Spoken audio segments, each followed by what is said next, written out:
My name's Michael Johnson. This is Johnson Banks. We've been in the studio for about 15 years. And we've been around for about 24 years now. When we first started, like many small graphic design companies, especially in the 90s, we were just trying to stay alive, make a name for ourselves, do good work. The classic, within 3 years, if you're still in business and you've done 2 great bits of work, well, good. And so that was the first quarter, I suppose. And we spent most of the 90s as a graphic design company doing predominantly print and some identity and brand. And then, it sounds a bit grand, but at the turn of the century, the way that we started the work started to change. And really for the last 15 years, we've been pretty much, now we're almost completely branding in terms of the projects that we do. I think the fact that we're relatively small but do these huge projects is unusual. Yeah. Someone once described us as the exception that proved the rule. Now, I don't know if that's the case. I think you're seeing now smaller companies able to take on larger projects. But there was certainly the case that we had to really prove that we were able and capable of doing larger size projects before, if you like, we were allowed to graduate. Now, that sounds a bit strange, but there's a kind of like it's a bit like, I think of it a bit like a ladder in the design business, and most design companies would like to jump a rung or jump 3 rungs, but actually it's an incremental process, especially if you're trying to change people's perceptions of you as a company.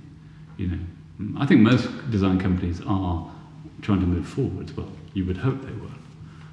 So it takes a while to persuade people that you've changed or you're changing. Yeah.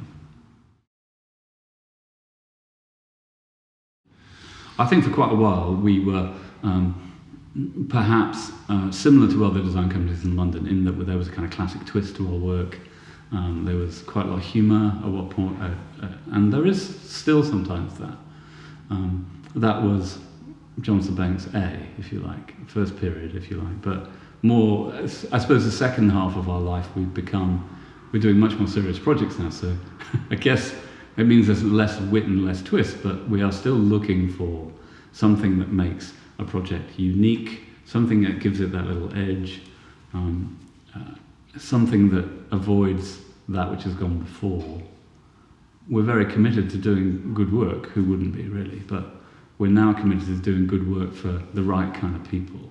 And that's quite an interesting distinction, because I think for most companies, the aim is to do the best work they can, which is fine. And we managed to get there. After 10 years, I think we were fine, we were up and running. By the end of the 90s, we were doing some good work. But then the next trick was to try and do that good work for the right type of client, rather than saying slightly glib things like I used to say, like, oh, we're looking for the most interesting problems to solve. Great, okay, but actually what does that tell you about who you are? What does that tell you about your ethos? Well, not a lot really, apart from you are a problem-solving designer. And that's started to be not quite enough for me, and I started to think about doing work that would make a difference, work that was doing good, and using these skills that I'd acquired painfully over a 15, 20-year process, using them for the betterment of society and things like that. That's what I started to think about 10 years ago, really. And we've now gradually doing more and more work which is designed for good, or design that makes a difference. Well, I think one thing about the design work here, and it's sometimes a bit of a shock to people when they arrive and then indeed start working here, is that it's kind of ferocious, the way that we work here. And maybe a decade ago, or maybe a little longer than that, there used to be, our standard modus operandi used to be that a project would come in and I would work on it with one of the designers. And that was fine as a system, but if that designer or I were off our game, or I was having a row with my other half, or the designer had just had a row with his or her boyfriend, then by definition things might not be that great. And that wasn't that great actually, because you were too dependent on the biorhythmic cycles of whoever was working on it, for good and for bad. And so what we started to do in our last office, and definitely started to do here when we moved here, is we put in these metal walls, which are deliberately everywhere in the office. So everything has to be shared. And it also means that when we get to a big design stage, which in our methodology is the third stage, then if possible, everybody works on it. Everybody. Even the cleaner could have a great idea. I don't really care. The placement's ideas are equally valid as the creative directors. And so there's this kind of design carnage, in a way. A kind of, what are those little fish that eat you? The piranhas. Yeah, there's this kind of piranhas eating each other's design, but also working collaboratively. So we use these walls as a kind of hive mind, if you like. And people will quite often pick something up and go, "Oh, I had a go at this. What do you think of this?" And if people can handle it, it can work really well.